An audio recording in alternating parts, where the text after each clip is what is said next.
I'm doing the 30 and 30 manga challenge.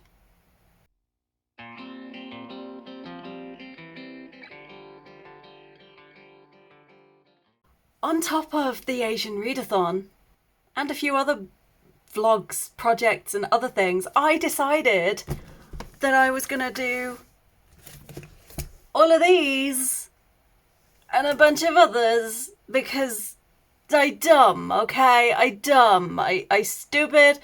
I dumb. I hate myself. And I just can't not do it, okay?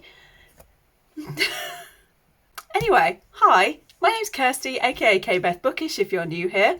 I mostly read books, but one of the big things that I also read is manga and graphic novels. I've got plenty of videos where I go through different manga.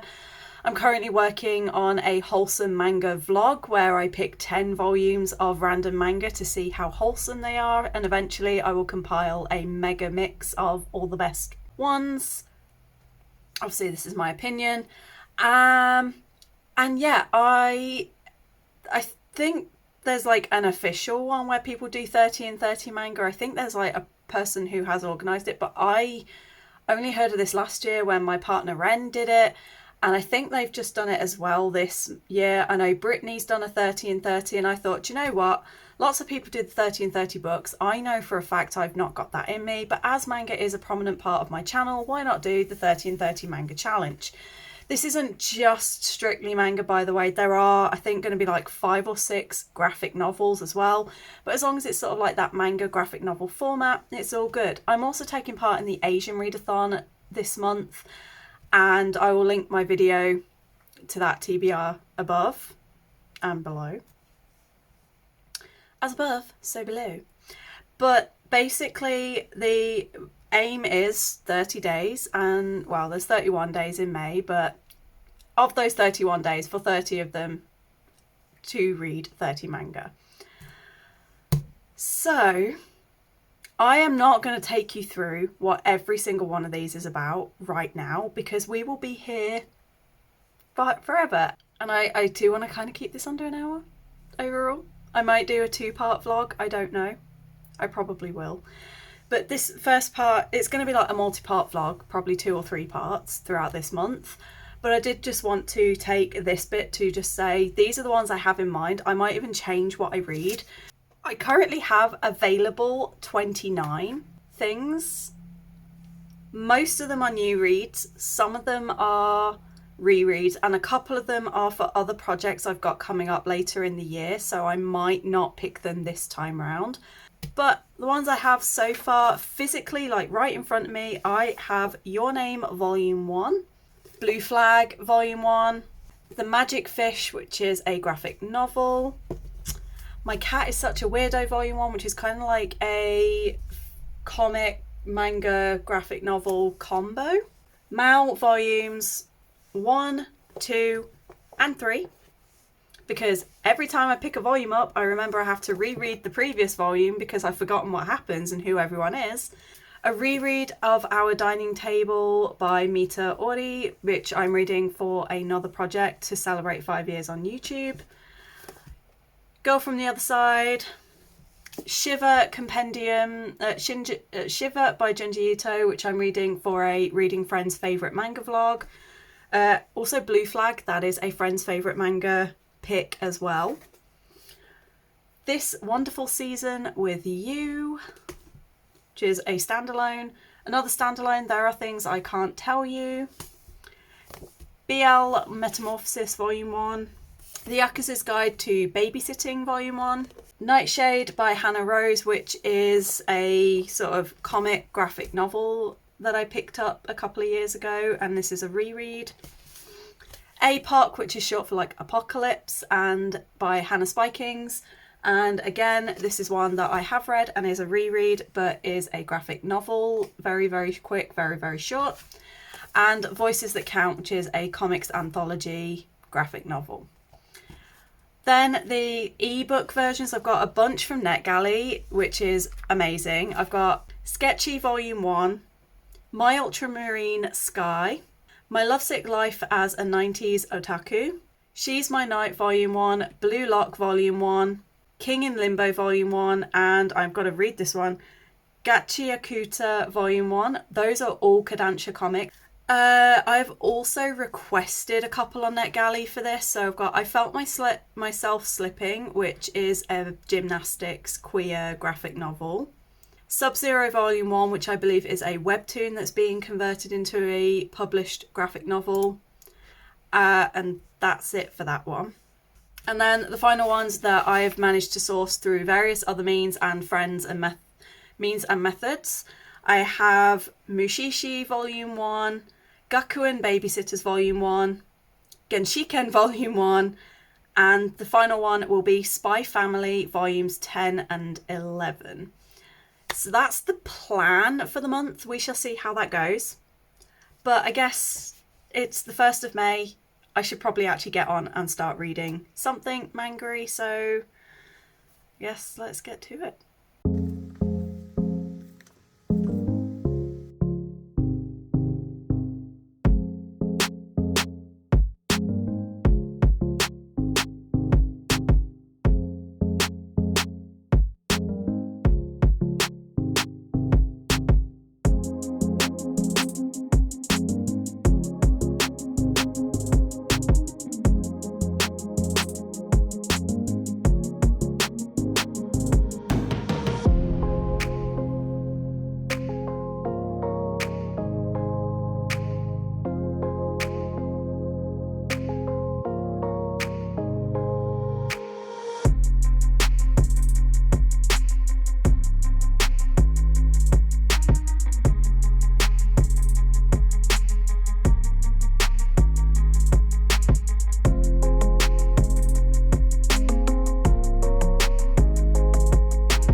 This one read so fast. It was so cute. The big thing I loved about this is that it wasn't like the boys' romance and the boy love wasn't the focus. It's a teenage girl and a sort of 75-year-old grandmother. And the grandma, the old lady, her regular coffee shop shut down, so she decides to go to a local bookstore instead. And she sees some manga. She's like, I've not read manga since I was a young woman. Decides to pick one up, doesn't realise that it's a boys love manga. She ends up really loving it. And she goes back to pick up the second volume the next day. Gets talking to the teenage store worker, who herself is a huge boys love fan. And they start this budding friendship about bonding over their love of boys love manga. Now, I thought it was really sweet because it did focus more on the friendship building between them, and I love that we got more from the old lady's perspective and how her husband's been gone for a couple of years and she's feeling a bit lonely. There's one scene where she's texting her daughter, and I think the daughter lives in America and she was talking in English. So I feel like, there's a bit of distance there, not only physically, but also maybe emotionally. There's also a couple of mentions in here about where she didn't do things with her husband because she didn't want to have to queue up and wait, because she was like, oh, we can always do it another time. And now that he's gone, she's realising that there isn't always another time. So now she is very much, she'll push herself to do things or be more patient. And I loved that perspective. And yeah, I'm really loving this. I think it's very sweet. And the way that the boys love manga was done, it's really sweet. And I love that she's an older lady, but she just had no judgment. She was just like, oh, that's really cute. These young men, I really hope that things work out for them. And I was like, oh. So yeah, this one was cute. And it's definitely a series I want to continue. So at least now I can say the 1st of May, first volume done. We're on target.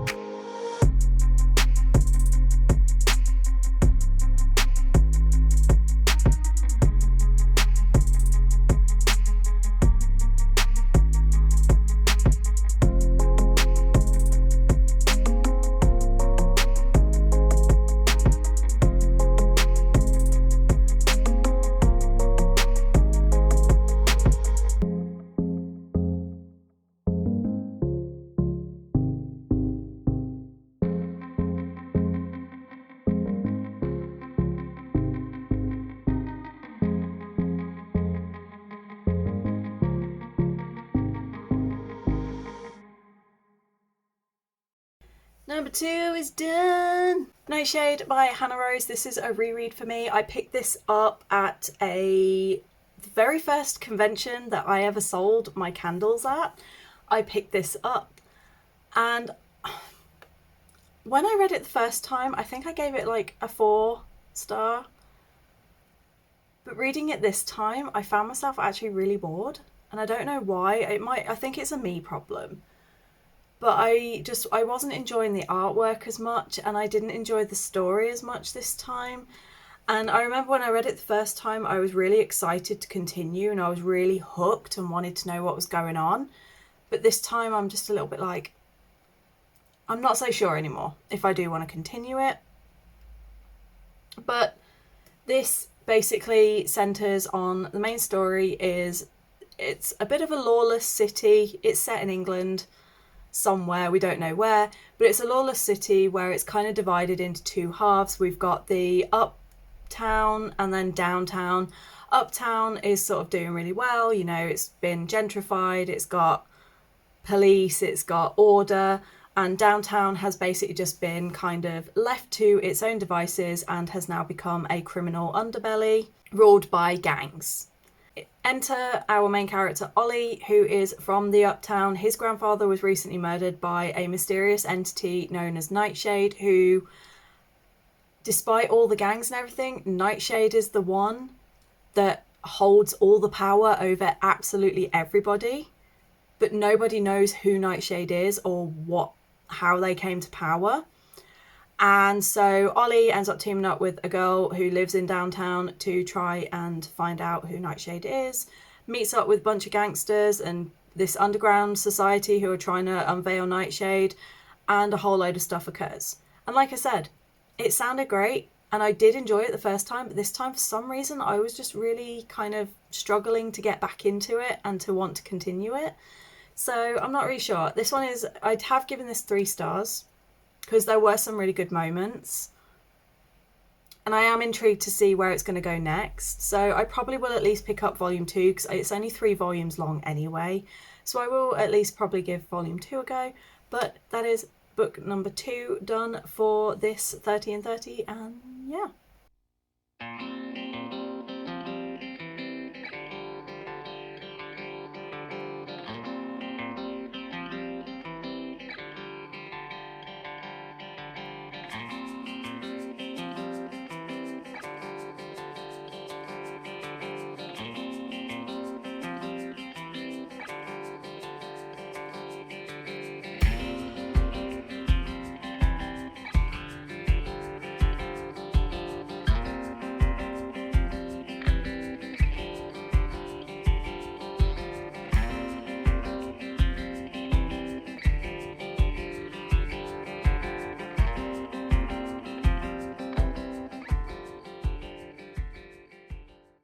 Number 3, done. There Are Things I Can't Tell You by Adako Mofu, and I really wanted to give this, like, the first part of this was so good and it was 5 stars. But as seems to befall boys love manga, and I've talked about this before, boys love manga in particular, especially these like one-shot ones. They're just so jumpy, and they're just so kind of like, we miss so much because they're just like, let's point, and we don't get a lot of the in-between bits. And sometimes you need those in-between bits to make it even more satisfying when the romantic stuff happens. Because let me tell you, this had beautiful art. Like, the characters in this and the artwork, just, oh, it was so beautiful, and I loved it, and I loved the drawing. I just didn't, you know, it was really well done. The characters were great. I really like how we got more from Kyosuke than we did Kasumi. Like, Kyosuke was a fully fledged out character. We had his career, we knew what his kind of motivations were, we knew how he felt, whereas Kasumi, we kind of didn't really get too much apart from the fact that he was an introvert. This was definitely Kyosuke led.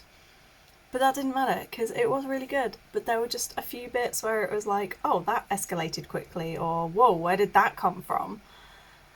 And yeah, so it's kind of like there were amazing 5-star moments, but then one or two really out of nowhere and didn't really make sense and didn't really seem to fit the vibe of the book. But I think it's going to be a 3.5 or a 4-star. Definitely one that I will read again. Definitely one that I did find very cute and wholesome. And it does have a couple of spicy scenes in there, and one of them worked fine, and I was like, yep, great. The other one, I was kind of like, oh, okay, that just happened. So, yeah. And it wasn't like super graphic. Like, it was graphic enough that you knew what they were doing, but it wasn't like full HD 4K drawings kind of thing. It was done well, and it was quite tasteful. Just, yeah. So 4 stars, I think. 4 stars. I'm happy with 4 stars. And that's number 3. So far, 3 for 3.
Update on one of the manga. Sub-Zero is one that I got on NetGalley, and unfortunately this one ended up being a DNF at like 70 or 80. Oh no, I did finish it. I gave it 2 stars because the art was so pretty and so beautiful. My head desperately needs a wash, so I apologise for the state of me. The art was absolutely stunning and beautiful and gorgeous, and I loved it. Unfortunately, the story was just so nonsensical. There was nothing was properly explained. We don't know why there was a war, what happened, who people are, and the romance was lackluster at best. So unfortunately, despite having also it was dragons, and I'm really learning I am not a dragon girly. I say that now, and every time I say I'm not a something person, I end up being addicted, like with cowboy romances. I'm not a cowboy romance, and yet I just bought one yesterday. I don't want DNFs.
fire. We rise like tall buildings as the chemicals, they take us higher. The night's young and it's just begun as she puts her hand in mine. We wanna chase the night, wanna dance to the light, pull the stars from the sky, just two hearts running wild. Never sleep, never stop, as we shout from the top. We're gonna be two hearts running wild.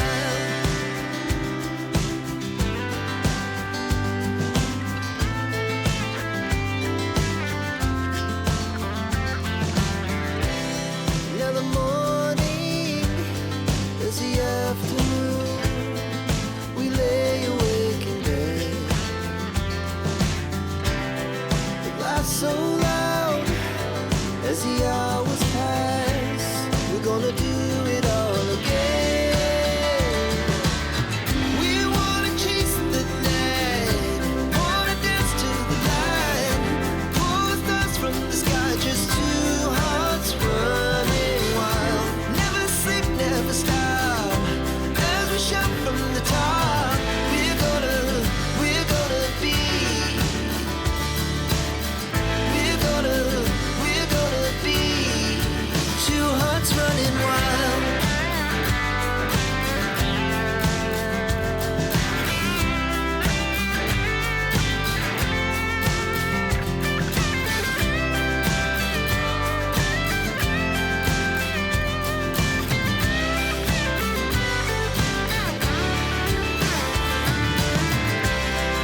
The moonlight, the summer sky, it was the best we ever had.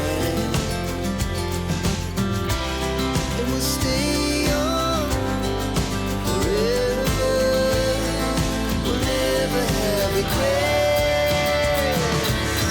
We wanna chase the night, wanna dance to the light, pull the stars from the sky, just two hearts.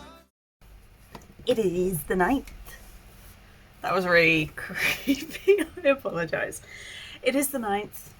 I am one book behind, but in the last 24 hours I have caught up a little bit. So we have books 5, 6, 7 and 8 done for this vlog. So let's quickly talk about them. Mao volumes 1, 2 and 3. I have a bit of a thing where I read the volume. So like I got volume 1 and then about a year later I got volume 2, but I needed to reread volume 1 to remember what was coming up next in volume 2. And this one was no different. It's been about another year. So I got volume 3 and needed to reread volume 1 and 2 to remember what was going to happen in volume 3. You see a theme? I see a theme. Is it going to continue? Probably. I am now 3 volumes in. I can definitively say I now feel I am at a point where I do want to continue, because some series, for example, I know from the very first one that this is going to be a hit. I'm going to love it. I'm going to want to keep going. Others take a few volumes before I'm like, yeah, I think I do. Enough has sort of come in. And this is definitely one of them. Volume 1 and 2 both got 3.5. And then volume 3 got 4 stars. I think it's because it's a similar, like I said, it is the same author as Inuyasha. There are so many similarities and it's very difficult to kind of not compare the two.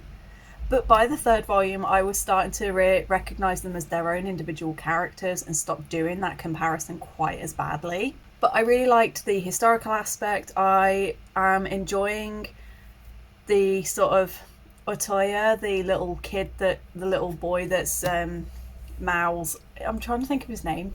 It's right there. That's Mao's like apprentice and assistant. He's really super cute and I'm loving a lot of the magic and the sort of lore in this. I just feel like we've not had a lot of actual on-screen time, on-page time between Mao and Nanako, which I think is a bit weird because like they're the two main characters, yet it's actually rare. Like we've had no scenes where it's just them two together. There's always someone else there, and I'm like, okay, that's a bit odd. And I also don't like in the third volume, she's been back to the 1920s like 4 times by this point, has probably spent a maximum of about 3 days with him, and yet she does something in volume 3 and she's like, I hate him, he never seems to care how I am and never seems to worry about my well-being. It's like, he doesn't know you. You barely know each other. So I'm kind of like, in some aspects, I feel like the way that they're talking is like they've known each other for months when it's been not even weeks. And then in other aspects, it's like, okay, you could react a bit more. I don't know. So, but I am enjoying it, and yeah, it still does give me very Inuyasha vibes, which is probably why I've struggled to get into it. But it is now one I want to start properly getting, especially as when I first got volume 1, there were only 2 volumes out, and now I'm on volume 3, there's something like 15. Because they've been releasing sort of 3-4 a year since they became published in England, like in English. To try and catch up with Japan, they've been publishing them 3-4 a year. So I'm like, I need to kind of try and catch up. And then we had our first 5-star of this vlog and of this 30 and 30. The Yakuza's Guide to Babysitting. I knew this was going to be a 5-star. I knew it was going to be cute. I knew it was going to be wholesome. I'm not going to say much more than that because I am also still trying to finish my part 3 of finding the most wholesome manga, and this is one of the ones in volume 3.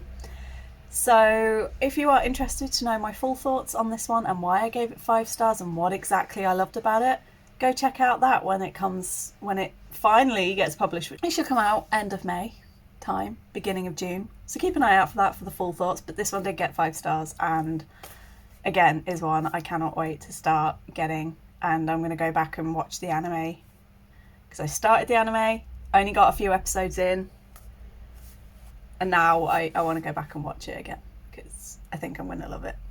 So yeah, that's where we're at so far. We are on the 9th now, and I'm on volume 8. And you know, I've got a little stack of manga next to me, so maybe I'll just pick one of those up and give that a go. We shall see. Hello. Hi. Wow, I've just realised how much the cat has been clawing at the carpet lately. Ooh, I'm gonna kick her butt. Anyway, I have just started. I've read volume 1. I'm gonna continue it today, and I'll probably get to at least volume 4, I think, is on the website I'm using. There's no official English translation of this manga, so I am kind of, using sites I shouldn't really, and I try to not use unless there's no other way of getting any kind of manga. But Jonah, on his birthday haul recently, talked about a manga, and I was like, I could kind of dig this. And it's called Brutal by Kei Koga. It lives up to its name. I've only read the first volume and I was just like, holy shit. This one follows a police detective, a police chief detective who is also a serial killer. It's very, very graphic, so trigger warning for, sexual assault, there's rape, there's torture, there's murder, there's child murder and stuff in there. It is very visual, very graphic. And it basically opens with a young lad sitting in his room with the dismembered bodies of 2 children.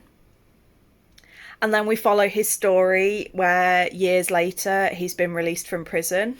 And on TV he's all repentant and crying and I'm sorry for my ways and I'm now writing a book about my experiences and how sorry I am. And in reality, he is still as psychotic and he is fantasizing about doing it again. And we just watch his side of that. And then right as it gets to the point where it's what the hell?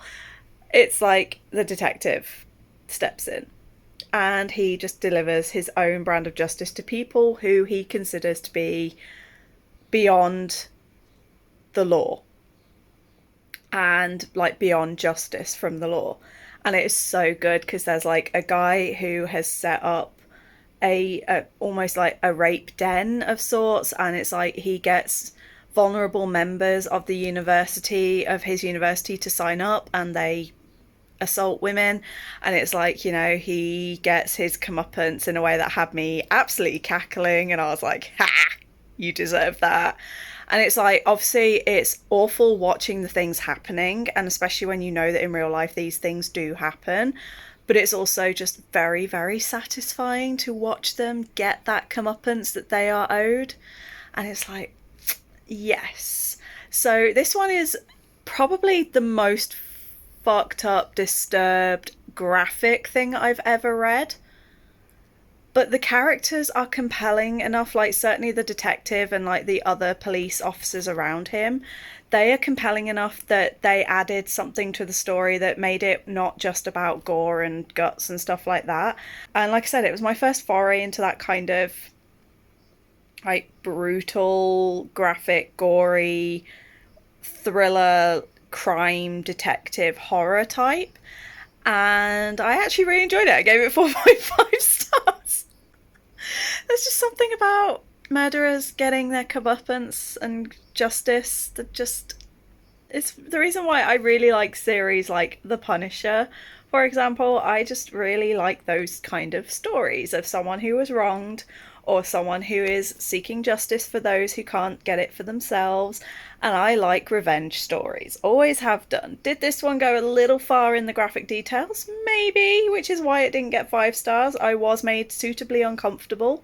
But did I also think it was fantastic, and do I want to continue? Because A, I'm intrigued by what turned this guy into, like, you know, a man of the law who is also a serial killer. I want to know, there's got to be more story there, and I'm hoping we get more about that. But it's just like the way he is with his colleagues and that is really interesting me, and I'm just like, ooh, this one could be good. So I will give another update later on tonight once I've read whatever I can. And then that's probably going to be the end of part 1 of this vlog. But yeah, that was one that I didn't even have on the list of things to read this month. But I was like, I was talking about it the other day to some friends. I then found it online, so I was like, right, I'm just going to start it. And if I enjoy it, I will binge it, because I am now about 7 books behind and I need to catch up. So if I can read all of those, that'll help me catch up a little bit. And then the rest of this month is just going to be trying to catch up again. But yeah, this one got 4.5 and it was so good. The only risk I think it's got is it could... later on it will need to start having a bit more of a plot, because if all it is just watching him get the comeuppance, I'm worried that it will get a bit too repetitive and a bit stagnant and just like, oh, another guy. So I'm hoping they do bring some sort of side plot, or like, you know, a little bit more going on with him. But obviously it's the first volume. It was all about setting the scene and showing us what he is about and who he is and what he's doing, rather than the whys and the hows kind of thing. So yeah, it was great. I had a weirdly good time reading it. It was definitely, as it says on the tin, it was brutal. And I had a weirdly good time with it.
I'm having a lot of body pain today.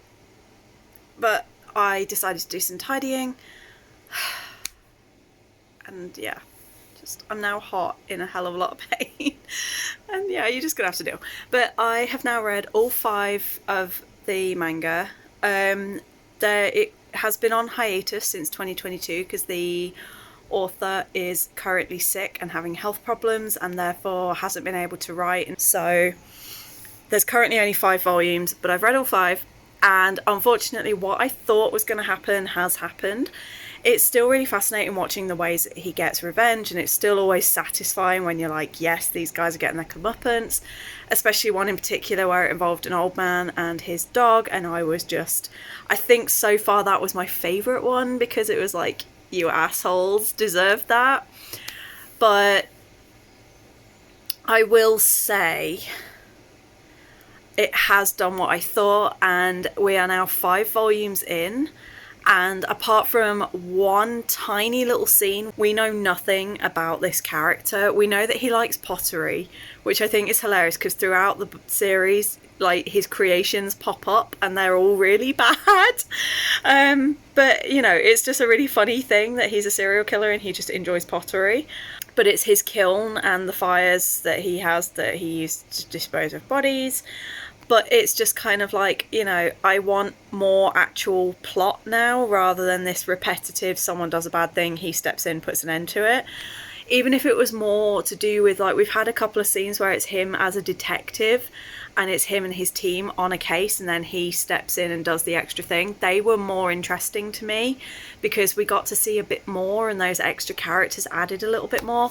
So it does now need to start, it really, really does need to start doing things with the plot because gradually it's been going down in ratings. I started off with 4.5 and then I had I think everything's been 4 stars.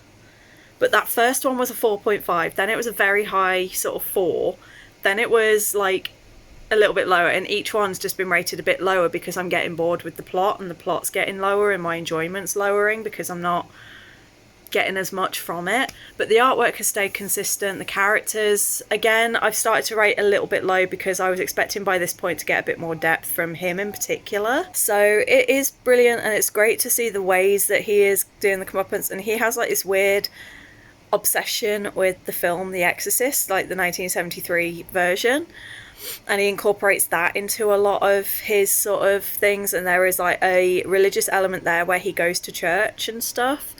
So we are getting bits about him, but now I want to actually see actual stuff with him, like substance with him, rather than just these teeny tiny little side notes. But yeah, concluding part 1 of this vlog. It's now the 17th of May and this one concludes, like, Brutal Volume 5 concludes book 14. So at least reading those, I have managed to catch up a little bit today. I'm now only 3 behind. Let me know in the comments, have you enjoyed this vlog? Are there any of these manga that you have either read or are now thinking about picking up based off what I've said? Please do let me know. And also off any of the ones where I've sort of been saying that I'm really enjoying them, if you've got any recommendations that are of a similar vein, please do feel free to fire them in the comments, and if I've not heard of them before or not read them, I will consider them. But yeah, that is part 1. Part 2 will be out at the end of this month, but in the meantime, please don't forget to check out my Patreon, don't forget to check out the mini round for Adventure-a-thon that I just recently uploaded, because there's lots of exciting stuff going on with both of those. And in the meantime, I hope you're all good, I hope you're staying safe, and until next time, bye!